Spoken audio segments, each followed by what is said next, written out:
Hello and welcome to another episode of Looking at Picture Books, this time with special guest Rebecca Cobb, who's going to be talking about the process behind her new picture book, Aunt Amelia's House. And I'm going to show you two other old favourites of mine that are also about lovely green, summery, lush days. And then I'm going to end, as usual, with a special inspirational quote. The first book I want to look at is Mr. Gumpy's Outing by John Burningham. This book was first published in 1970 and it's got a very unusual, distinctive cross-hatched style.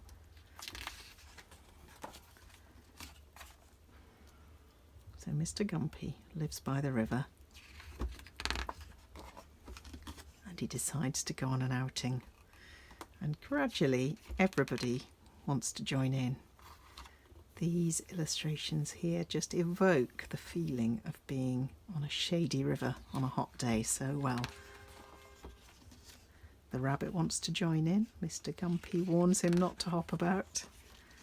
The cat, the dog, the pig is told not to muck about, the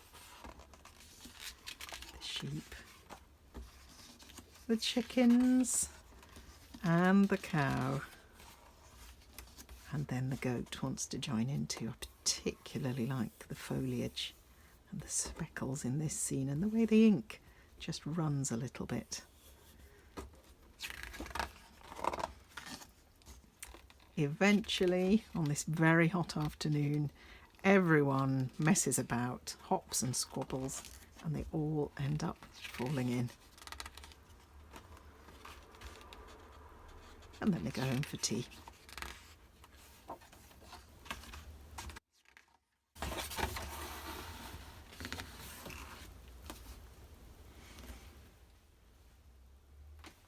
The next book is Tidy Up Trevor by Rob Lewis, which first came out in 1993. You can see how battered my copy is. I'm very, very fond of this book.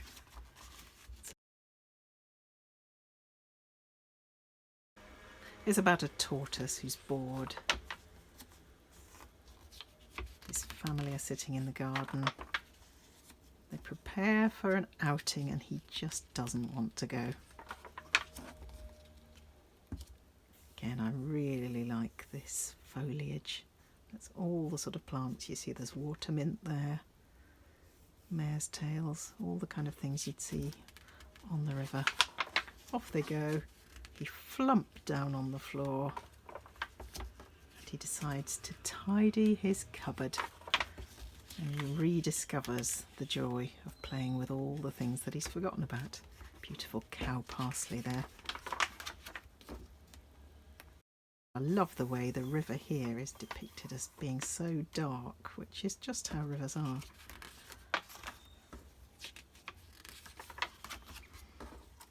And of course, by the time everyone comes home, he's having a very happy time and his cupboard is empty. Guess what, Mum? I'm not bored anymore.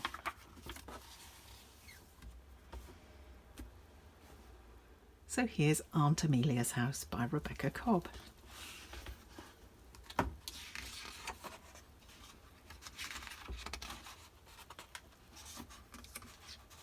And it's all about two children who go to stay with their aunt. Here she is, Aunt Amelia.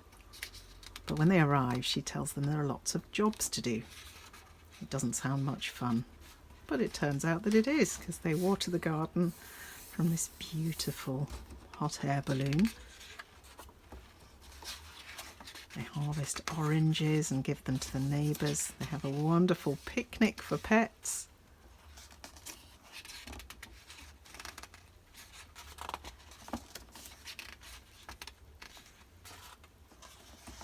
And a beautiful, cosy story time scene.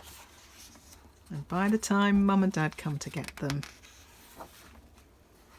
they realise But actually doing jobs is quite fun.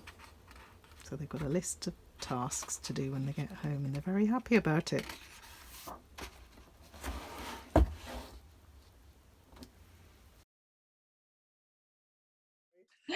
Hi Rebecca, how lovely to meet you. Hi, lovely to meet you. Thanks so much for having me. I love this video series you're doing, so Thank you. I'm very excited to be in it. Thank you so much. To have you on the I was going to say the show, that sounds a bit fancy, but you know what I mean, on the video series. I think Talk you could call about it a your show. wonderful new book on Amelia's house. Oh, thank you.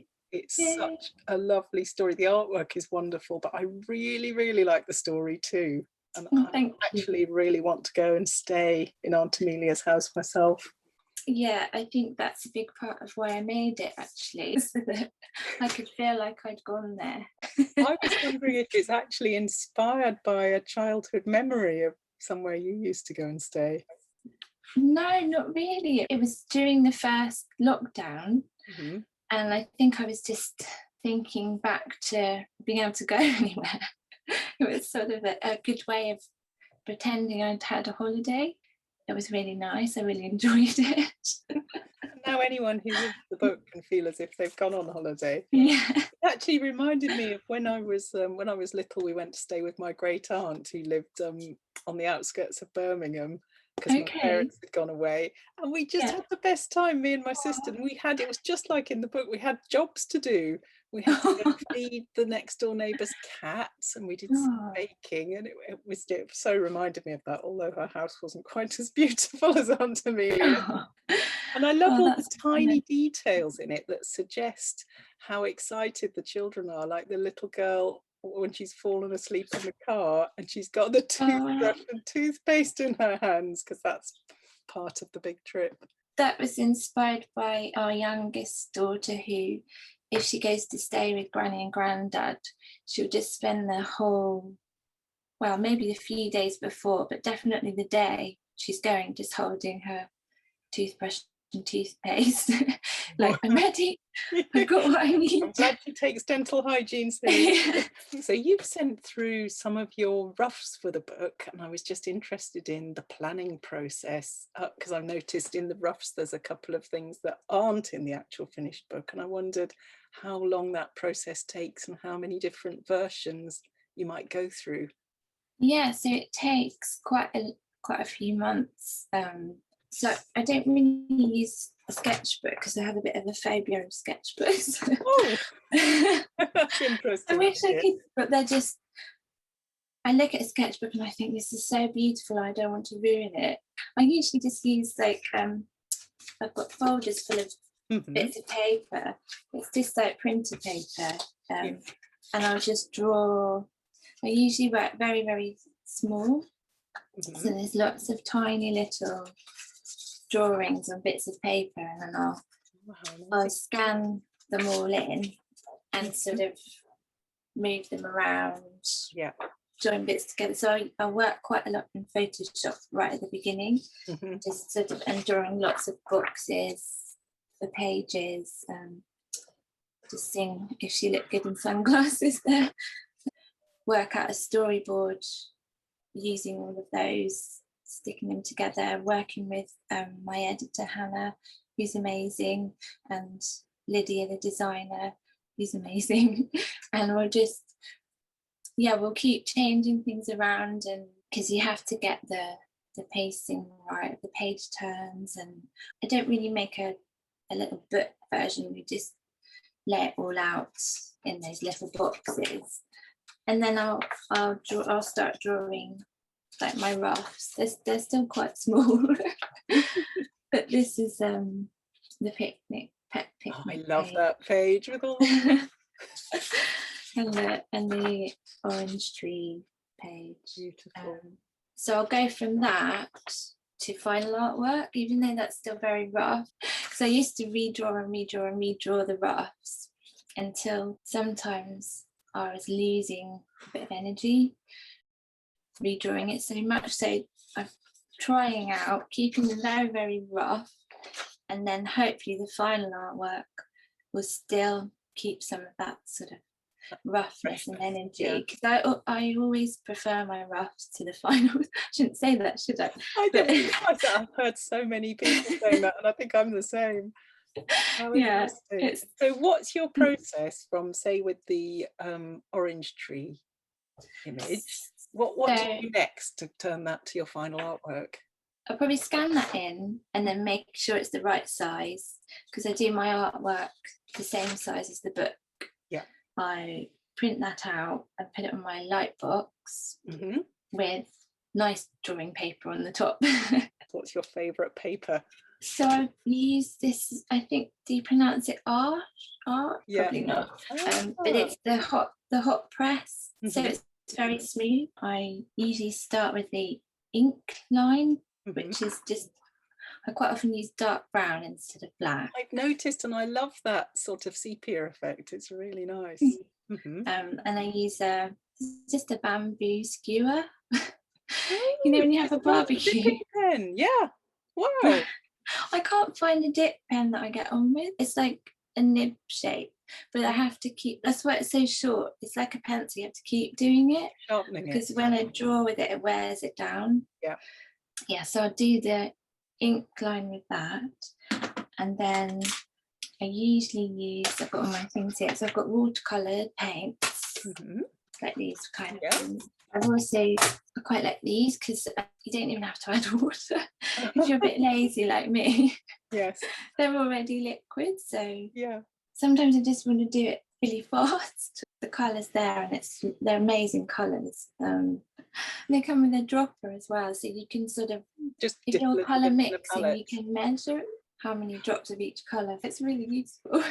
Good tip. And then I've got my coloured pencils as well here, which I like. I spend hours putting all in the right order, taking out all the ones I don't like. I've taken out all the purples. I love the way with pencils, when you've got a set like that, you can straight away see which your favourites are. Yeah, they get very small. And also drawing pencil as well, a clicky pencil.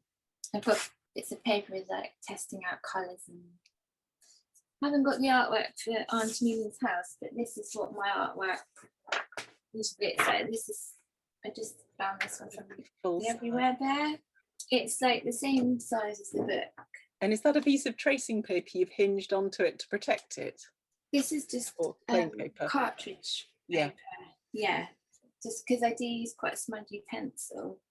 And then if anything needs tweaking, then Lydia sort of tweaks it for me afterwards. So they'll scan it all for me at Macmillan, and then like clean up any smudges or anything, you know, that we think needs just a little tweak at the end. You can do that digitally. One of the things you sent through is a little detail of the orange tree picture, and there's a little swatch of colour that you've overlaid. Was that you trying to choose a different colour for the boy's jumper?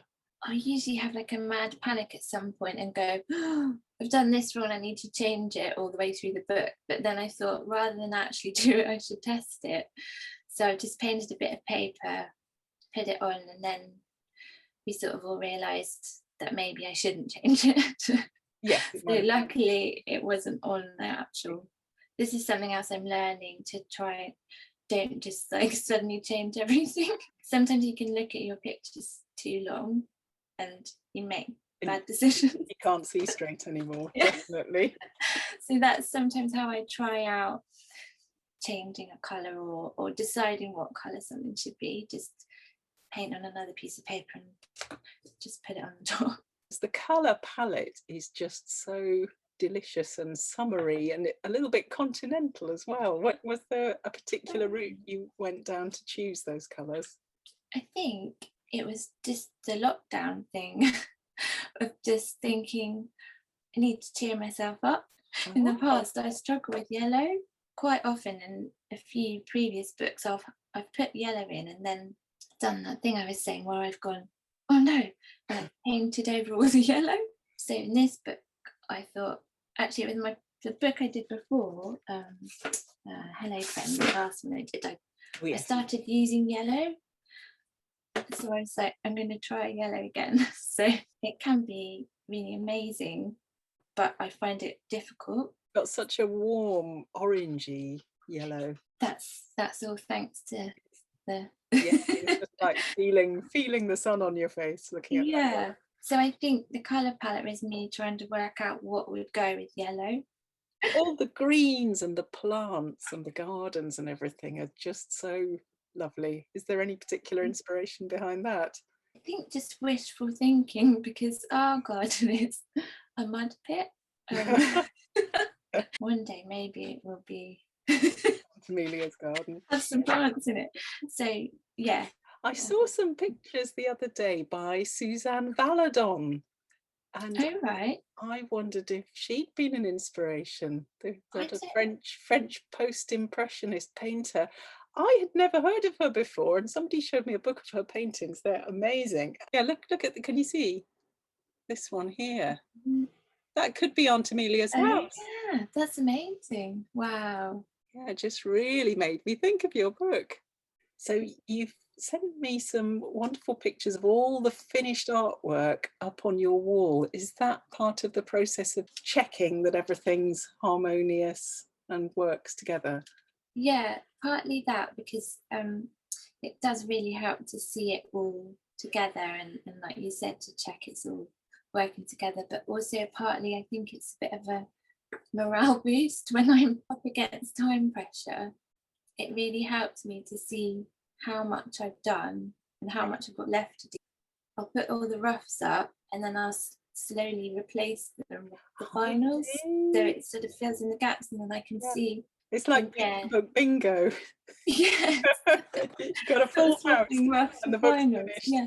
And it is important, because sometimes I might forget a detail, from earlier in the book, and it does help me to try and not make continuity errors or something. I wanted to just ask about my favourite spread in the book, which is the story time one, where everything is so lovely and green. You wouldn't think green is necessarily a cosy colour, but it just works so well. Why did you decide to give everything such a green wash? I basically painted the whole page yellow. This is part of my trying to use yellow, because they've got the fire lit, so they're having a cozy warm evening by the fire, and then I needed to make the darker areas and the shadows, so I just chose to use a sort of bluey turquoisey colour. It's actually not quite as green as the actual artwork, because I think I might have gone a bit too green. Digitally knock the green back a little bit. Yeah. And I suppose because Aunt Amelia's a crocodile, it would make sense for her world to be green, wouldn't it? Yeah. And that's something actually I've been dying to ask. Why is Aunt Amelia a crocodile? How did that come about? Well, I don't really know. I was just drawing one day, and it's just what appeared on my paper was Aunt Amelia, and I just really liked her. And I think for me, she's not a crocodile, she's a lizard. She's like a giant lizard instead. But so many people say she's a crocodile, and I quite like that. I like that she's different things for different people. She's sort of like almost like a dinosaur. I quite like that it's never mentioned or explained, because I like that too. I think children accept things. They do, yeah. So I just got these, because before you get the finished bound book, you get sent a set of proofs like this, and I always really love them because of the I like that. lots of colour at the bottom. And it's just such an exciting stage when you see for the first time. It really changes your work, I think, to see it printed up with all the text in place, and it suddenly feels big, doesn't it? Yeah, this is when it first looks like a book. So I always really like the proofs. I love the end papers as well. Oh, thank I'd you. just like to get a deck chair out and go into Yes. those pages and sit there for the rest of the afternoon now. That'd be really nice. Yeah. So thank you so much, Rebecca, for telling us all about the process behind Aunt Amelia's house. I've really enjoyed hearing about it. Oh, thanks so much. Thanks for having me. It's lovely to chat. My pleasure. So I'm just going to end with a short quote from Caldecott and Company by Maurice Sendak, and this one is for anyone who thinks that making picture books is easy. The picture book, as I can attest, is a fiendishly difficult form. There is no margin for error. One small slip and the book collapses. I'll see you next time.